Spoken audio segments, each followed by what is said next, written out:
right, on today's video, we acquired another project car. This 2005 Dodge Magnum RT.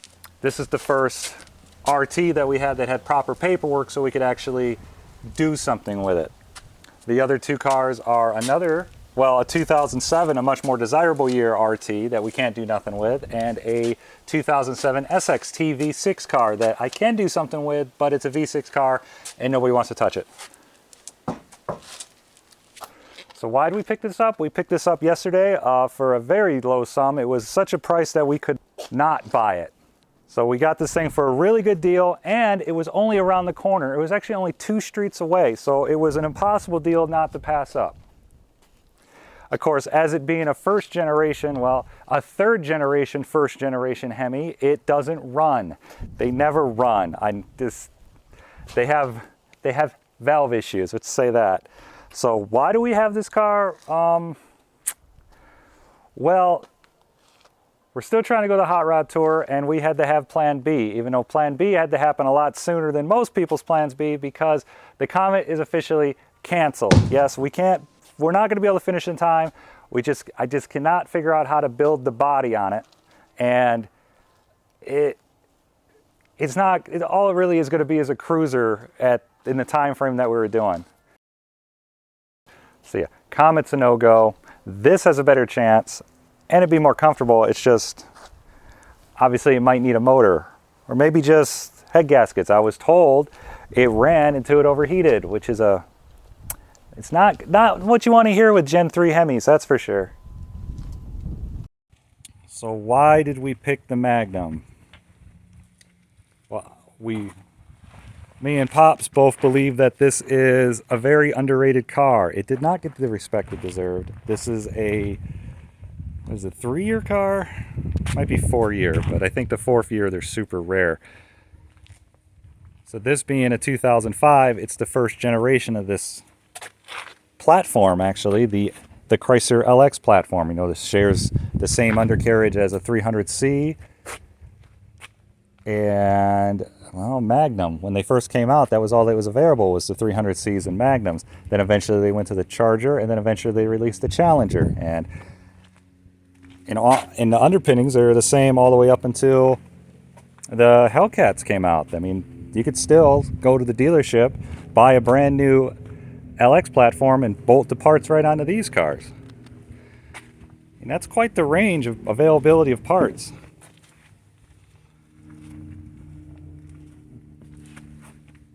And these cars were performance oriented, which is why the wagon didn't do all that great, because nobody thought performance and wagon in the same sentence. So these cars came, this is the RT package. It's actually a pretty low optioned RT.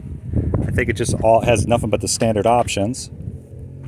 Fog lights, the 18-inch wheels. This one actually has the polished aluminum 18-inch wheels.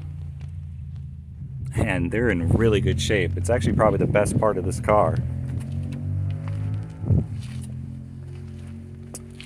So far, all we've done to it is washed it.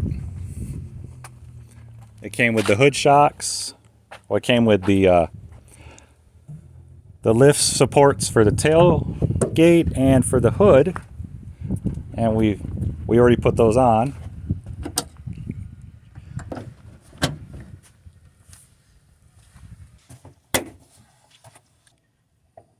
Oh, there you go. Sweet. And it has this weird plate that I don't actually understand what it means. Pops thinks it means Mint Hemi, which ain't true no more. Well, let me get to the interior. Since this car was a one-owner car, if I register it in my name, I will be the second owner. And according to the paperwork, this thing spent most of its life in Simi Valley, which is, it's still SoCal, California, but it's pretty much Northern California. Be Eastern LA? North LA? I swear they all have this color. Gray with bright colored fabrics.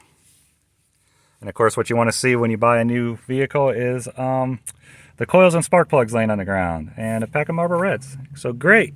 Smoker's car, and probably a parts vehicle, but let's have higher hopes of that. Came with a brand new dipstick from Auto Parts. It just came from Auto Parts. Neat. Automatic. All these came with automatics. This has the leather. Well, all the RTs came with leather. Actually, I don't know if that's true. I'll have to look that up.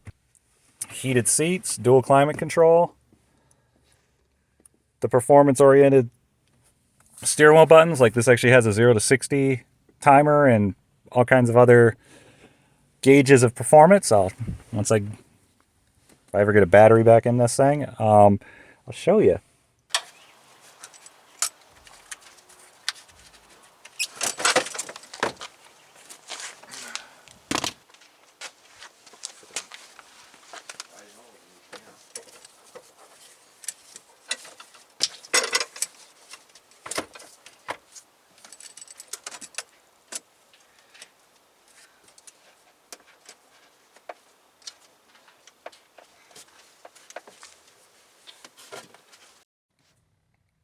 So what used California car would it be if it didn't have the grossest key fob? Just once I'd like to buy a car that I don't have to rebuild the key. At least it has one, so that's a step up from most of my projects. Oh, I don't even have to put the key in for that. So, like I said, these displays blew me away when they first came out, because at the time when these things came out, I was driving around a 1984 Fiero, so these things are like rocket ships to me. But it has 124,724 miles, which in this yard is pretty much new. So, according to that, who would blow up a motor in a brand new car? Yeah, middle of November, 82 degrees outside. Love it. It's a pretty Spartan interior for today's expectations. Might be the newest thing I have with a tape deck. 6-disc CD changer, 6-disc MP3 player. Maybe I'll have to burn some CDs and fill this thing up because it doesn't have an auxiliary port. It does have a cassette player, so I could put my, the cassette to 3.5 millimeter adapter in it. But, pretty much your basic California wear and tear. Luckily, the headliner doesn't have too many marks. Couple marks right there. Pretty sure I can get those out with a magic eraser. But this was before they started putting OnStar in them, or maybe it was an option. I don't know. I know in both of my 07s, well, they both have OnStar, so I do have the trim sitting there. Its seats are not in the greatest shape. Passenger seat just has starting to show some wear there. Stop the beeping. The driver's seat has some pretty good wear and a big tear, and the foam's starting to separate, so I'll be looking for a new seat. Oh, it has the power pedals, but they don't work. See them try to move.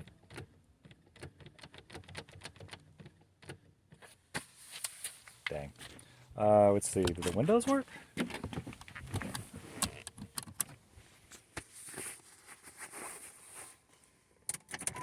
a Chrysler. I'd be real surprised if the windows work.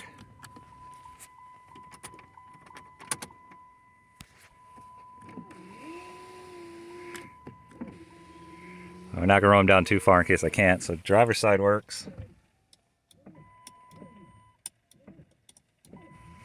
Oh. Battery's still a little low, but passenger side seems to work.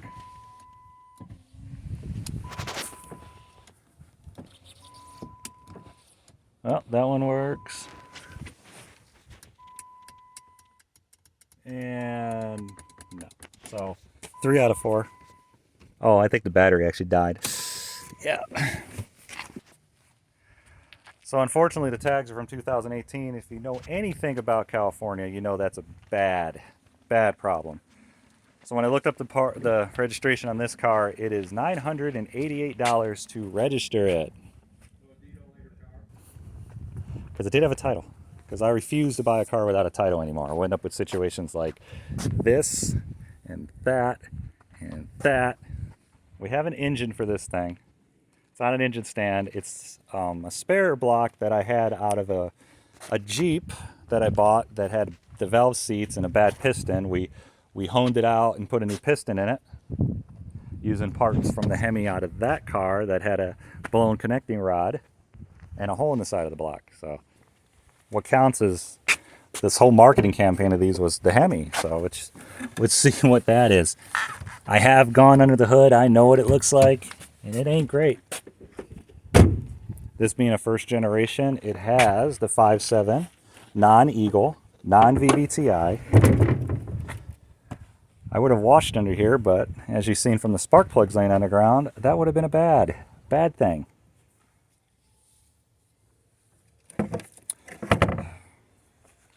So this was still laying in the floor, but I put it on because I didn't want water to splash in it. So I haven't taken off yet. And that's as bad as I thought it would be.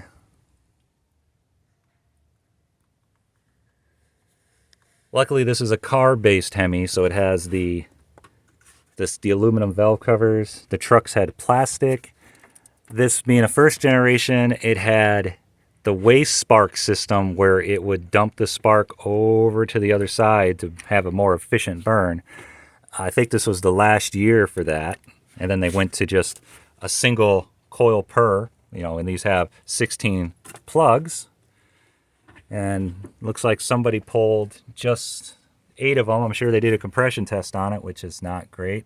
Did a compression test, threw the cover back on, and sold it is probably what happened.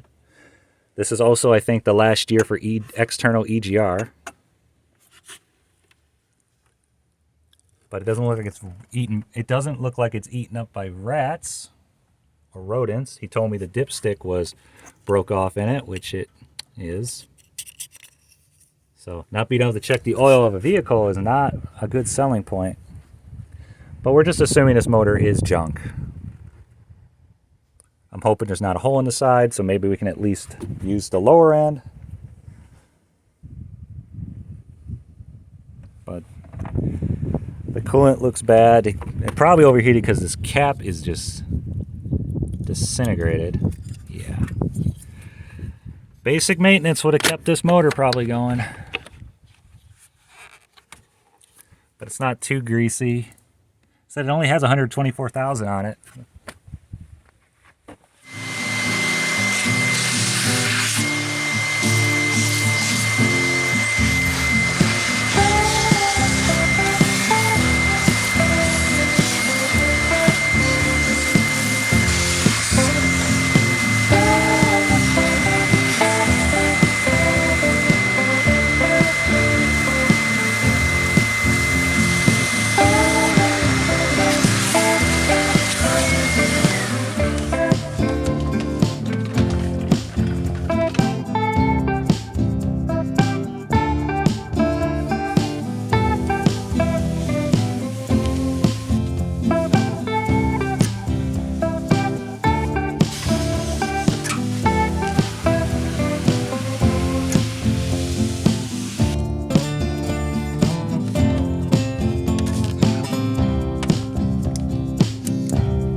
Show you the high-techest of compression tests. Stick my finger in the hole. Go ahead and crank it.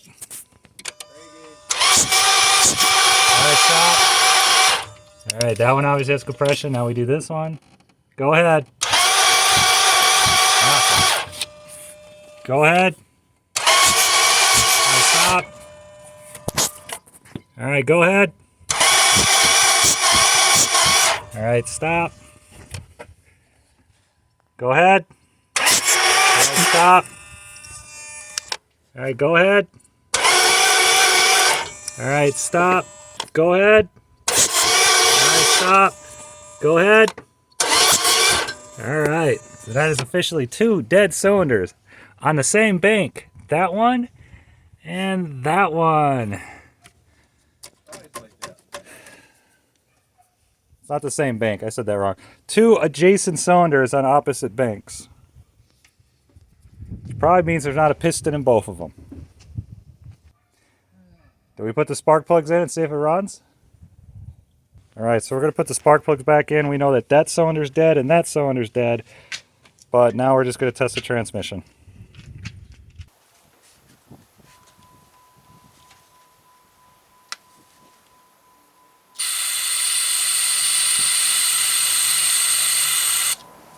Fire it.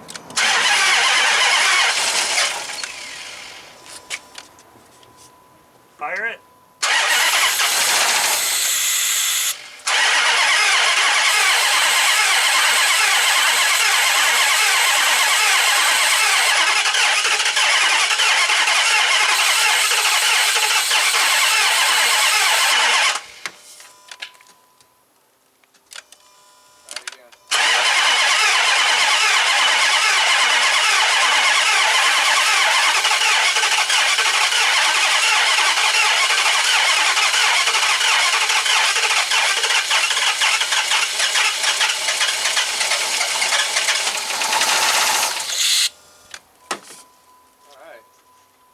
Almost.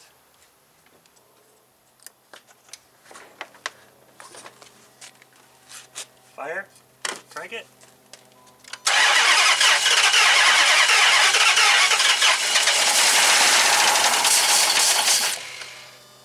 Give it throttle when you're doing it.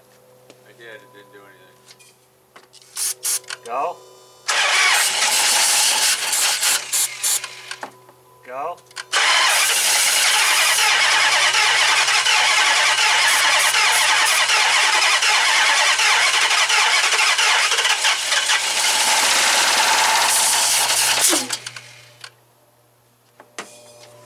All right, that was enough fun. So we're just going to do this the old-fashioned way. We don't really need to see what the fuel pressure is as much as we just want to know if there's fuel pressure. But let me get it.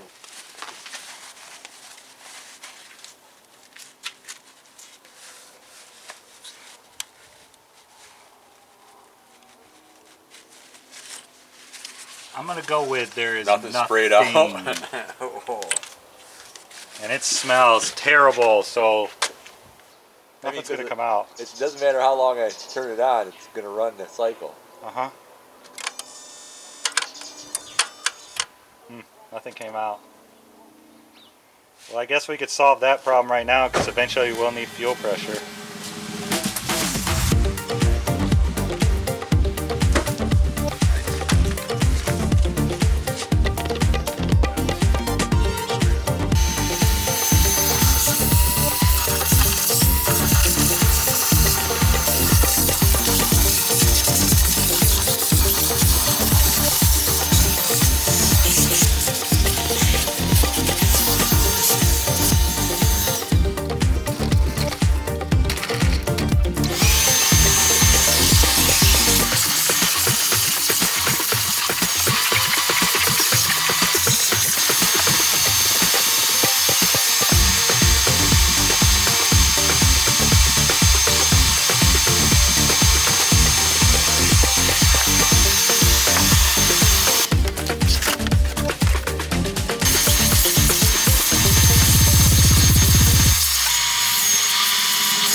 we popped out the side that had the fuel line, which apparently is a sending unit side, but we are... it's all foobar.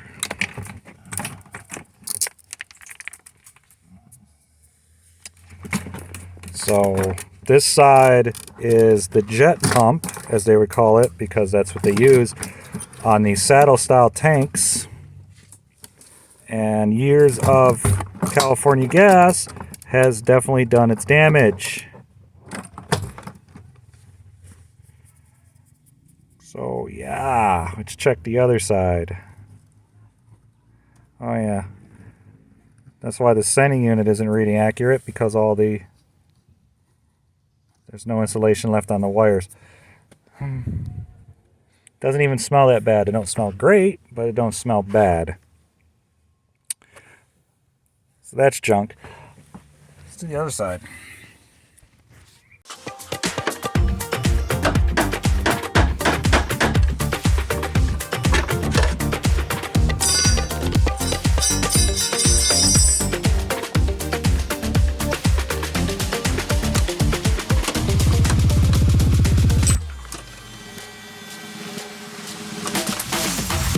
And this side is worse. You can actually see physical rust in a plastic tank. All the wires are disintegrated. And the main fuel feed is gone. So yeah. We're probably going to stop cycling the key. Well, we're not going to hook that back up because it's a short.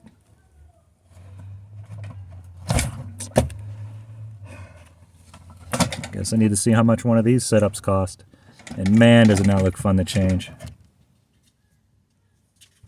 So what have we learned today? We've been working on the Magnum all day, just trying to figure out a plan. The plan still sits that we have to put a motor in it. We learned that the fuel system is completely rotted out, so I have to price one of that. That's an expense I wasn't expecting to pay. We would just use one out of the parts car, but I've already snagged that out for the other parts car. And I'm not going to snag it out of a second parts car to put in this thing. So I guess I'll get a fuel pump here, and then maybe we'll wait to tear the motor apart. But in the meantime, I could build the current motor and get it ready for this. Still don't have a plan on the cams or any kind of performance upgrades. I think I'm going to try to at least push for some stainless long tube headers and modify the system just to be a little more aggressive, make it a little more fun to drive. I'm going to search for unlimited slip differential for it, just so we can do some two-wheel burnouts, because burnouts make good videos. But we got the interior nice and clean, and you spend a lot of time inside the car, so that's make it a better place to be. But we knew not to test sellers, so I bought this as knowing it needs an engine. I'm just hoping the transmission's still good. But these have a pretty strong transmission in it from the factory. The NAG 1, I think this one has. We'll get back to this once some parts start coming in, or maybe we'll start tearing it apart. I don't know. So keep a lookout for the next video. I'm going to try to keep more consecutive videos going. This would be the second actual video. So if you watch it all the way through, thanks for watching. And with that, please subscribe, leave a comment. I'd love to hear somebody's opinion on this. And hopefully I get back to you as soon as I can. But this isn't a voicemail message. And my neighbors are loud. So till the next one, thanks for watching. Keep wrenching on your garbage.